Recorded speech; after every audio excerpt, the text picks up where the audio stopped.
ఆదలో దుఃఖంలో ఉన్నప్పుడు ఏదైనా ఒక ప్రాంతానికి వెళ్తే తగ్గిపోతుంది అనుకుంటారు కొంతమంది. నలుగురితో కూర్చొని మాట్లాడితే తగ్గిపోతుందని అంటే కొంతమంది ఇచ్చే సలహా.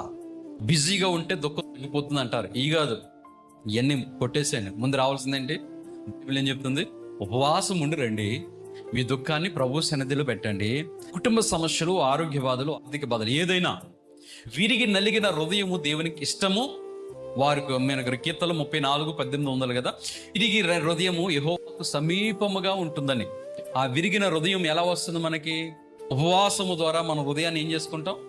విరగొట్టుకున్నాం, శరీరాన్ని నలగొట్టుకున్నాం. ఇప్పుడు ఎవరికి దగ్గర అవుతున్నాం మనం అంటే దేవునికి దగ్గర అవ్వడానికి, మన దుఃఖాన్ని తొలగించుకోవడానికి ఉపవాసం. దుఃఖం ప్రతి ఒక్కరిలో ఉంటుంది, ఏదో ఒక దుఃఖం. నేను సాధించలేకపోతున్నానే దుఃఖం, అపజయమైన దుఃఖం, నీ భవిష్యత్తును కూర్చున్న దుఃఖం ప్రభు చెంత పెట్టండి. దేవుడు మన జీవితాలు ప్రతి నష్టాలను దేవుడు ఆశీర్వాదకరంగా మార్చునుగాక.